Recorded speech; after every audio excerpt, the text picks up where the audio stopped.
Hello and welcome to the first event of the 2011 Clio Euro Series. We're here at Silverstone National for the first race and the second race of the season, and Super Bowl has been completed, and Chris Butcher takes pole position from Toby Davis for THR, with Jorge Blasco in third position and Matt Clark in fourth.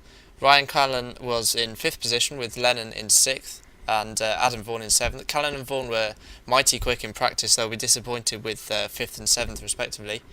Ben Davis, Toby Davis's brother, is in eighth position as we look at the start and we wait for the lights to go green, and they do for the first race of the season, and it's Butcher who gets a good start from Davis, and Blasco's still in third position, but Davis looks like he's challenging for the lead into the first corner. He takes the lead from Butcher.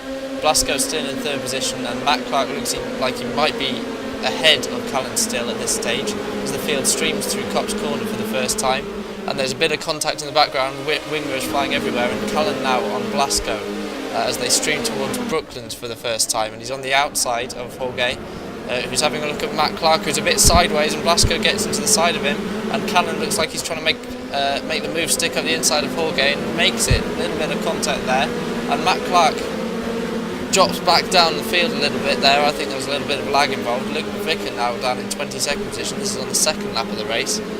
Looks like he's going to make a move up the inside of Chiarocchi, and a bit of contact there, and he gets turned round as well. So not so good for Luke McVicker, who shares a skin with his teammate in the series, which is JJ Wang. As we look at Norman Bruce now, and Vicker up ahead of us, and Chiarocchi recovering from their contact. Norman Bruce looks like he's going to make a move on Chiarocchi up the straight as they head towards Brooklands again. Looks like he's still got the inside line, and they're three wide as they come down into the left hand. The three cars can definitely not fit, even the small Clios. And look at up the inside, huge crash from McVicker, and he rolls the car and goes into the gravel. Huge incident there for him. It's a shame for him actually. He was looking quite promising early on, but he's had one or two incidents. Here's a replay. He just bounces across the anti-cuts and gets into the side of Chiarocchi and just loses control and flips the car. Shame for him. I wonder if that puts him out of the race, as Davis still leads from Butcher up towards the front, and it's still Ryan Callan in third position, and it looks like Adam Vaughan has made his way through the pack a little bit as well in fourth position, as Butcher looks like he's making a move on Davis as they head towards Beckett's. And Butcher has already made the move stick. He's up into first position now. He's maybe missed the apex just a touch, but he's held onto that one. And Clark is having a go at Jorge Blasco, that is, with Gary Lennon following in close behind. And Clark gets into the side of Jorge and runs across the anti-cuts, and the cars bounce up in the air, and Lennon gets into him as well. And Ben Davis smashes into the side of Blasco and spins him round, and he's dropped down into eighth position now, and Talborg looks like he's going to make a move up on the outside. And Talborg gets very sideways. Ben Davis is having none of that. He's going to sit on the apex and keep him out of the way, and Adam Egbeer looks like he's going to come through as well, and Van der Sturp as well, also having a go. Three wide once again. Talborg on the inside, Egbeer in the middle, and Van der Sturp on the outside. And of course Ben Davis just ahead of these three, and there's huge contact with doing the three. That was never going to work, and Egbeer, and they're all in the barrier, and that's Ben Davis hitting the side of Blasco once again. Here's another replay. It looked like Talbot didn't quite give them enough room there, and Van der Sturp and Egbeer made contact with the wall. And look at Egbeer spinning round, and looks like he's going to struggle to make the rest of the race. As Callan is up with the leaders now, Davis and Butcher, and Butcher's run a little bit wide onto the dirty tarmac on the outside of Copse, and Davis looks like he's going to go up the inside of Butcher into Beckett's, and he makes the move stick as they head towards the National Straight. And now Callan looks like he's got to run on both of them, and Callan follows very closely behind. He's got to pick one of them. Which one is he going to slipstream? He's going to slipstream Butcher, who is actually going to slipstream Davis at the same time. So they're all going to come in one big line into Brooklands, it looks like, and Callan looks like he's got a bit of slipstream going, and he goes up the inside of Butcher. And is he going to make the move stick? Yes, he is. Great move there from Ryan Callan. It looks like he's got a run on Davis into the final corner at left field as well. No, Davis shuts the door, so no way through there for Callan. But great move there from Ryan. Moves up into second position. So here's Demlin on Jorge Blasco. One of the Demlin brothers are Tomasz and Lukasz in this race. And Demlin, it looks like he's going to move up the inside of Jorge into Beckett as they follow one or two damaged cars there. And Demlin makes the move stick, a little bit of contact, but nothing untoward, and he makes a position up and moves up through the pack nicely. So Kiarocki, after his earlier spin, we're following him now on board with Norman Biscuits, and James Chant up in front of us has run a little bit wide in his super dry sponsored car, and through goes Norman Biscuits, and he looks like he's going to run on Kiarocki as well. So action all over the place, and Vinnari now on Eric Plimmer in the purple car, and the other Demlin follows them closely as well as they come towards Beckett's, and Vinnari goes to the left and Plimmer stays right to defend his line, and Vinnari's going to go right round the outside of the purple car there, and he's going to make the move stick down the national straight as well. Great move there from Jari, and it looks like Demlin's going to have a go as well. It looks like he's going to go around the outside, probably chosen the right-hand lane, I should say, for the left-hander, and he's gone sweeping around the outside. Great move there, and he moves up his place as well. Still watching Jari Vinnari as they head round the final turn. So Butcher has got Ryan Callan all over him. The league organiser looking up the inside into Cop's corner. Butcher maybe left him a little bit too much room. A little bit of contact there, but nothing untoward once again. And it looks like Callan's got a little bit of a run on Butcher, and Matt Clark watching, waiting in the wings. He's made up one or two spots from his earlier on escapades, and Callan goes up the inside and takes the position from Chris Butcher there. Great move there from Ryan. Davis escaping a little bit up front, and Butcher's going to have to be in the slipstream here for maximum speed towards Brooklands, and he's going to have a look up the inside of Ryan Callan. It's going to be a late braking move from Chris to make this one work, and he does so. A little bit of contact once again. Ryan's not giving him any room, is he? And Ryan's going to keep the position for the right-hander. Great little battle these two are having, and Matt Clark's right up with them now. Still Chris following Ryan with Matt Clark in fourth position. Now we cut to Matusevsky, who's following Gary Lennon in the Dr Pepper sponsored car. And up ahead of them it looks like it's Garcia to me, as Lennon is being attacked by Tomasz, the second Tomasz in the race. It's Demlin as well in the Dr Pepper sponsored car. Lennon on the left, and looks like Matusevsky is going to make a move into Cops, and he does so. No contact for once in these cars.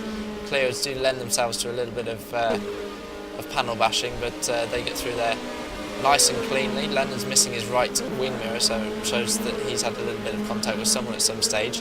Matusevsky tight line, and Lennon sweeping line, hoping to get a run onto the straight, and he's going to stay in the slipstream and look into the next corner. So we've got Demlin on Tom Drabble now in the Pertec car.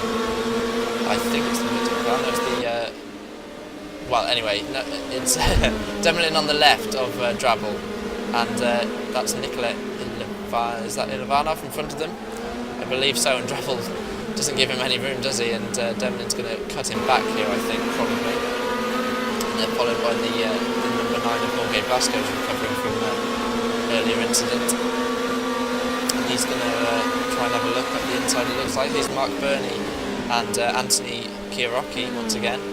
Kiarocki featured quite heavily as he goes up the inside of Burney and gives him a little bit of a love tap, but those two are going to go side by side. Burney's got no wing mirrors at all on his car left.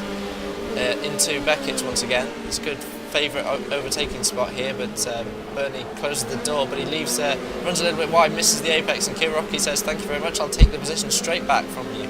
Excellent move there from Anthony as they head down the national straight. Lap 9 now of 23, and it looks like Butcher, Callan and Clark are still having their ding-dong battle. It's allowing Davis to escape a little bit, and Butcher's got a run on Ryan Callan here as they come towards Beckett once again. And action all over the place, and Matt Clark sniffing as well. And Clark looks like he's going up the inside of Callan, taking advantage, and Callan slams the door on him and doesn't let him through at all, and Clark has to wait another lap for that one to stick, but Butcher escapes unscathed in second place. Matusevsky and Lennon still having a battle. That's for 7th and 8th position. So Lennon has actually got a run on Matusevsky this time. So it looks like he's going to try and make a move into Beckett. How many times have I said that? That's Garcia, I think, in front of them. And Lennon does indeed go up the inside of Matizevski, and he takes that position. But Matizevski's still alongside him as they go down the National Straight, or the Wellington Straight it's called now, after the changes to the GP track. And Lennon still up the inside. Is he gonna hold the position? It looks like Matizevski's got the overlap, but Lennon uses the agreed tarmac, as you're allowed to do here. But he's in on the outside for the final turn. Look how much steering lock those guys are putting in. Gary smoking the tyres all the way around the final corner, but doesn't make the move stick. So here's Jari Vinnari with Tomasz Demlin all over the back of him. And is he going to go up the inside? Perhaps. Vinnari's going to have to cover this one. He looks like he was trying to shut the door, but he just didn't quite manage to, and Demlin takes the position from him. Although Vinnari looks like he's got a better run onto the straight. This is the thing about the Clios. It's all about momentum. If you lose some, you will lose the position. It's Butcher and Callan once again. Lap 10 only of 23. Still side by side, and Matt Clark following them closely. Callan on the outside for Brooklands, and Butcher's having none of that. He shuts the door, but Callan switches back, catches Butcher by surprise, and takes the position from Chris. Excellent move there by Ryan, and it looks like Matt's going to potentially take the position back once again from Butcher, but perhaps not in this stage. Mark Burney and Jorge Blasco. Blasco still recovering, remember, and that's the other Demlin, Łukasz Demlin, in front of us. And looks like he's taking the position away from that's not Mark Burney. It's I think that's in Ivanov, isn't it? Is it not? Anyway, Demlin makes the move around the outside of Jorge and takes the position from him. So it looks like Jorge may have a little bit of damage at this stage of the race. Back towards the front once again. Matt Clark's caught right up to the back of Chris Butcher. And Callan's escaped, actually. Once he's made the move on Butcher, he's actually escaped. So it looks like Chris was holding him up a little bit. And Clark's up the inside of Chris now into Beckett's. And leaves him a car's width. And Chris is going to try and go around the outside and then try and cut him back, because he realises there was no space to do that, and tries to get a better exit onto these straights. And Clark still looks like he's got enough of an overlap to prevent that from happening as they turn left into Brooklands in a short period of time. And it looks like Ryan Callan's lapping a car up ahead. And Clark does make the move stick, so Butcher is relegated down into 4th position now. That was Norman Bruce, I believe, getting out of the way nicely as they round the final turn. Once again, Butcher and Matt Clark still having a battle. This is lap 21, as we come towards the end of the race then. And Butcher's all over the back. Look at the gap between them, just inches apart. And Butcher goes up the inside now onto the pit straight. And it's a curving right-hand corner here at Woodcote. And Butcher's therefore got the shorter line. He should have the overlap coming into Copse. Does he move left to cover his line, or does he just stay in the inside? He leaves Matt a car's width, turns in, but Clark will have the better exit because of his wider line in. As Davis crosses the line for his first victory and the first win of the Clio Euro Series 2011 here at Silverstone National. He takes race 1 victory from 2nd place on the grid. Ryan Callan is going to follow him through in 2nd position. Chris Butcher in 3rd, Matt Clark in 4th place. Garcia was indeed in 5th place, with Matizevski beating Lennon across the line for 6th. Gardner in 8th and Adam Vaughan in 9th place, so he'll be disappointed with that after his early season pace, and Demlin in 10th position. Join us for race 2, the highlights will be up shortly. Thanks for watching.